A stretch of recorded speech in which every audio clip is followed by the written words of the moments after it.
Welcome back to another book review. I know that it has been a minute since we did one of these, but I have another book for you.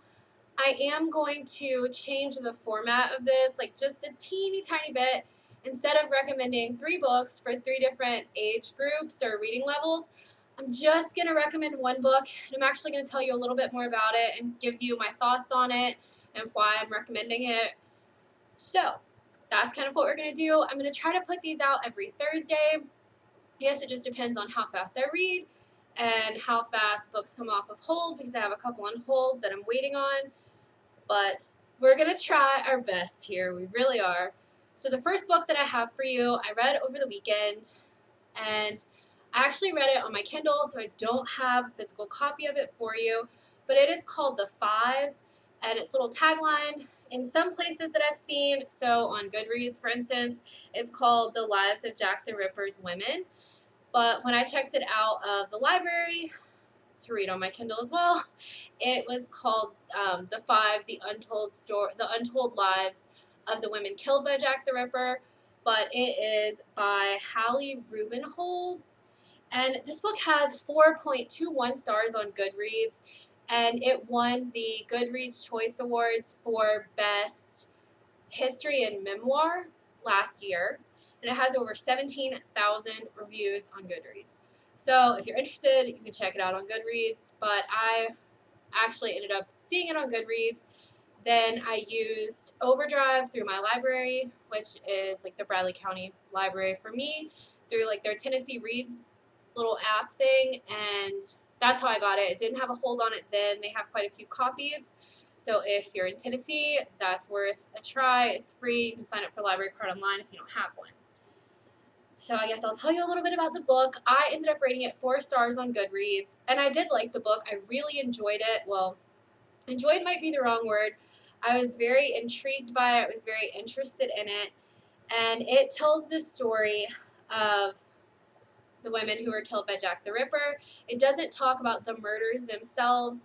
It gives you the story of their lives. And I think that's really important because a lot of times people just forget about that. And they just want to focus on Jack the Ripper himself and how gruesome it was. And that's not what this book is about.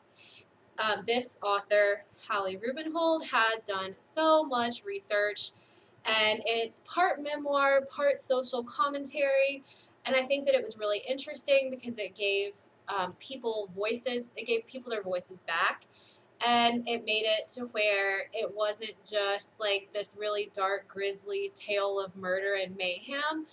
So I think that's like really good. It gave you more of an idea of what these people were like and how they got into the situation that they were in, where they found themselves in the path of Jack the Ripper.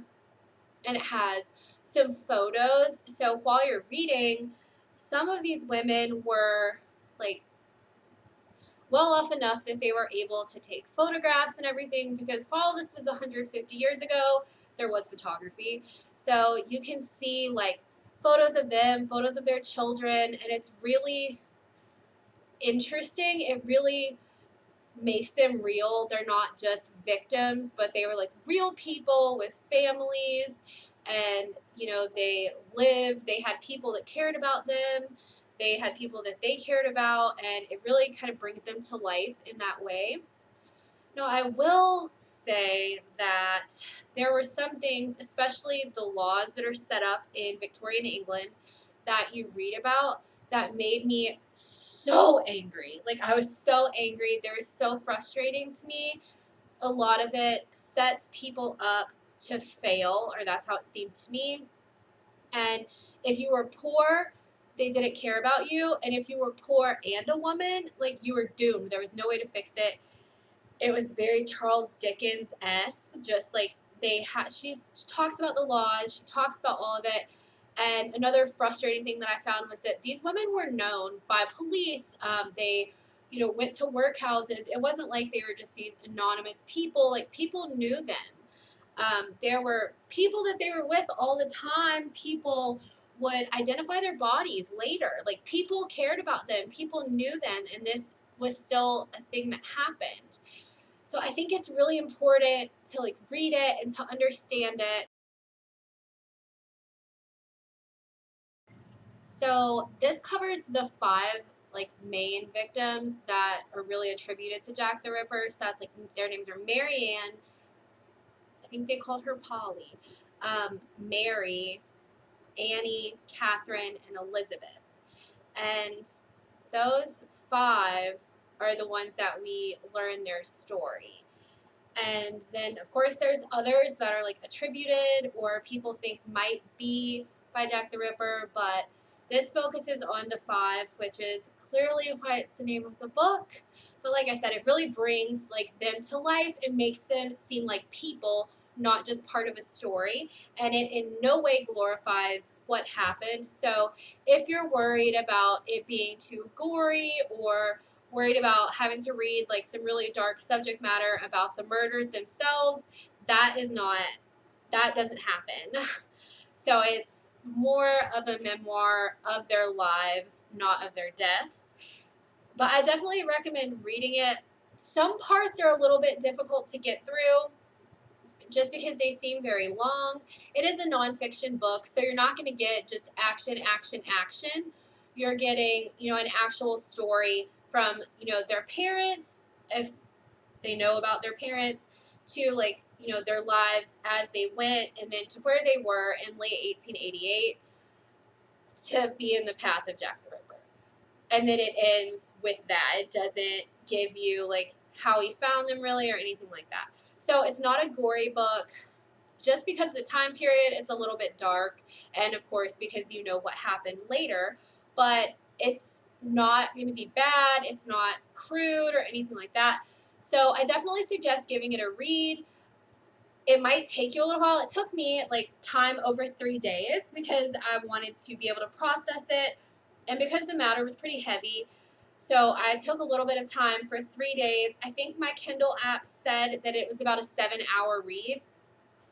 So I'm not sure if it actually took me 7 hours over 3 days, but it did take me, 3 days of reading on and off to read it. But I still think it was worth it. I've already recommended it to people that I know. So I figured this would be a good one because if you read Lindsay's blog on our website, she just did a new History's Mysteries, and she talks about Jack the Ripper in that.